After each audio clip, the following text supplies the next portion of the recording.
welcome to this tutorial on using Gantt charts with Google Sheets. My name is Malik Ibrahim. I am a graduate research assistant at MIT, and today I'll be going over a Gantt chart that I'm currently using for my master's research project and using it as a basis for this tutorial. Some topics I'll be covering in this tutorial include what is a Gantt chart and why you might want to use one, how to interpret this Gantt chart specifically and some of its features, and then I'll also be giving a step-by-step guided example showing you how to create a task. So feel free to skip around to any parts of the video, and yeah, let's get right into it. So what is a Gantt chart and why is it useful? A Gantt chart is a project management and visualization tool that allows a user to see all of the tasks that need to be completed for their project, as well as when those tasks need to be started and finished by. This is useful for three reasons. It gives clarity to a project by consolidating the tasks all into one place and giving a nice visualization of when those tasks need to be completed in time. It also allows the user to see potential dependencies between tasks and connections that they may not have otherwise seen or come across. And finally, it allows the user to track progress in that they can see if they're ahead or behind schedule, as well as potentially estimate the completion date of their project and see how many hours that they need to put into the project in order to get it done on time. And with that, I'd like to get into actually interpreting this Gantt chart specifically, and I provided a link in the description box below so you can use it as a template for your own projects. I just want to give a quick overview of the Gantt chart and detail some of its features and how to interpret it. So let me just zoom in here really quickly and then hide these rows. Cool. So this first column here is the task number, and this becomes relevant down the line as just a way of referring to tasks more easily, but the actual name of the task is here in this column. So from a high level, we have things like project orientation, literature review, training, deliverables, etc. And each of these overarching tasks can have subtasks. So like for project orientation, for example, if I go over here onto the left and then click this little drop down, I can open up all the subtasks. And so we see things like reading the project proposal, completing the Gantt chart, making a video tutorial for the Gantt chart, etc. So different tasks within project orientation that need to be completed. And the important piece of this is we want to also designate how much time it takes to complete each task. So like reading the project proposal in depth, I've allocated 12 hours approximately to this task. And then we also have some uncertainty. I mean, 12 hours is just an estimate. So the uncertainty there I've assigned is 2 hours. And so this just gives us a way to, approximate a range of completion of these tasks. And then the overarching task, project orientation, we can calculate the total time it takes based on the sum of all of these tasks, as well as the standard deviation being the sum of all of these standard deviations. And then this column is just task description, dependencies, and this becomes really important down the line as we start completing more and more tasks. More future tasks will become dependent on past tasks, so this becomes a kind of important piece later down the line. And then who is responsible for completing the task, and then as well as how much of the task has been completed. And then in this area we have all of the times. So when the task is scheduled to begin, which you can estimate just from experience, and then when you plan to finish the task, again based on just experience. So then when you actually start the task, you're going to go in here and put that day that you started the task in this format, and then once you finish the task, of course, you're going to put it when you finished it. So with that, we have the different cells that can be produced in the Gantt chart that you see here. And from a high level, they can be in one of three states. It can be scheduled, which I've represented by a yellow shade. It can be in progress, which I represented as a blue shade.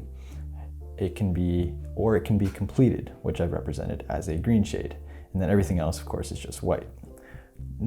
The different shades of colors you see here also follow a certain pattern. So if it's like a medium color blue, that means that the task is in progress and it's on time. So you're doing well. There's no issues. You're in accordance with the scheduled time. set out in the Gantt chart. If it's light blue, that means that you're ahead of schedule. That's good. That means that you've started the task earlier than expected. And in the case that it's green, light green, for example, that means that you've completed the task earlier than the scheduled completion date. And then finally, if you see a dark color, that's something urgent. That means that you are behind schedule and either need to complete the task as soon as possible, or in some cases, you need to start the task as soon as possible.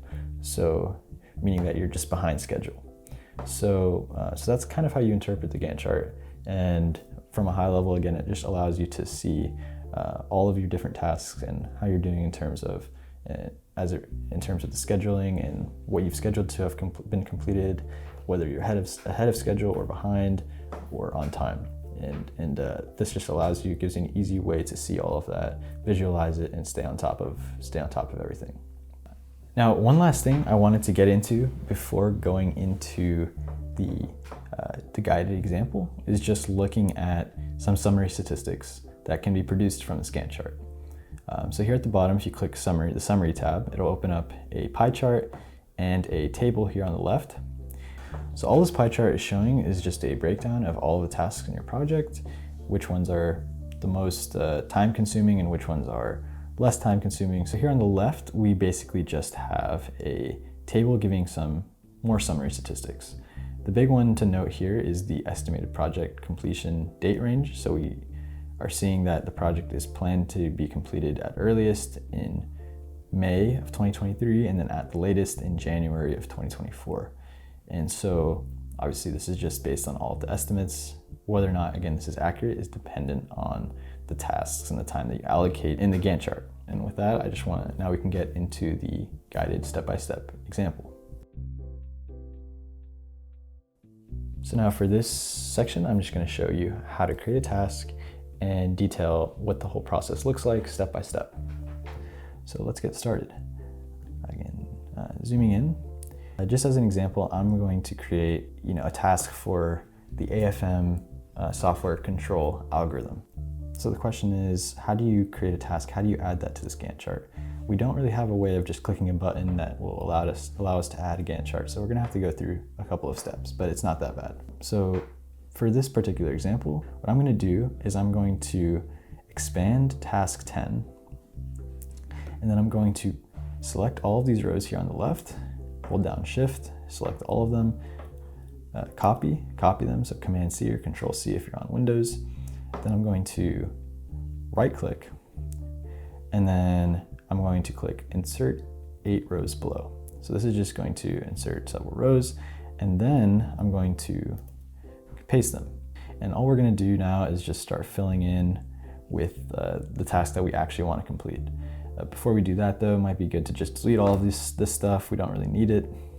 We don't need these in particular. We don't need this task description, task owner, not yet. We don't have to do that. And then scheduled start, scheduled finish, we'll fill in that in a second. So now we can go ahead and start defining this task. And another thing we want to do before that is go here and fix up this task numbering. So right now, this thing is referencing B95, but we don't want it to reference that. We want the task numbering to be sequential. So we're gonna go ahead and make this one not B98. We wanna make that B95. So that should become 11 now. So it's just 10 plus 1. Then we want this one to be B103 instead of B95. So again, we want to complete that sequential task numbering and have that update. Now we have that finished, and then we're gonna go here and name the task title. So for this example, we're gonna need something, call it AFM feedback control software development, let's call it. And of course, right now it says time to take this task is 0 hours because we haven't defined any task. Now, if you're in a time crunch and you don't have time to think about all these particular tasks, that's okay. You can just specify the time here and your uncertainty here, but it is good to, if you can, to go through some of these subtasks because it helps you think about what really is the scope of a task and what it's gonna look like to actually get started on that task. and it helps to just clarify what needs to get done. So we'll get into that in a second, but let's give a short task description. So for this example, we're gonna say, develop an algorithm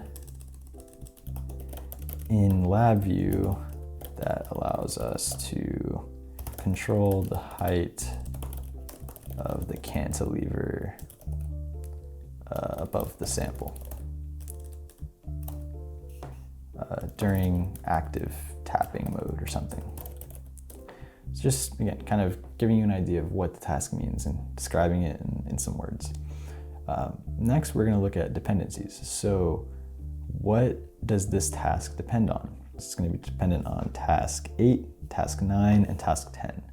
So the way that we can represent that here is we will reference those cells directly. So we're going to say, we're going to represent it as a concatenation. So we're going to go concatenate, and we're going to go say this cell, so cell 8, task 8, it's LabVIEW training, and then we're going to go here, add a comma. So just as a way to separate the different tasks, and then as a string, then we're going to click task 9, so that's AFM training. We need to have that done, and then we also need to have nano positioning subsystem completed. So we're going to go here, add a comma, and then add in task 10 and concatenation, and you can see now it should say update to 8, 9, and 10. Cool. So now we have our dependencies done, and who's gonna be in charge of this task? Probably Malik, and maybe Dr. Feng Shou can also be helpful in this regard. So this is one of my advisors for this project. And now this task, now we have to just think a little bit about when are we going to start this task and when are we going to finish it. I think a good goal to have would be to start this at some point, maybe in mid-January. So I'm going to go of next year. So I'm going to say 1/15/2023 as an example. And it'd be really nice if we could finish it sometime before March. Let's say before February 15th. So let's say 2/15/2023. Boom. Obviously, I haven't started this task yet, so I'm not going to put actual start. I'm not going to put actual finish, but that is about it. And now you can see that it updates in our Gantt chart. These are yellow cells, so we plan to start this in week 10, and we plan to finish this task by week 14. And now we can begin looking at subtasks. So what does this actual task of AFM feedback control software development actually look like? It can help for things like this to use tools online. So one tool that I've found useful is using actually ChatGPT to kind of elaborate and clarify things if you're uncertain. So like, for example, what is AFM feedback control software development? What does that process actually look like? I can copy this and then go over to ChatGPT and just basically paste this here and then click add steps, let's say, and maybe it will. So we can see all of these subtasks that I wasn't even considering coming up all at once. These are things that we can add to the chart. So like, for example, identifying the objectives and requirements of the feedback control system, bandwidth, latency requirements. So identify, maybe this will take, let's say, an hour, plus or minus one, let's say plus or minus 0.5. And then task description, we'll say identify. So obviously this process can be tedious. So I'm just gonna fast forward and meet you at the end.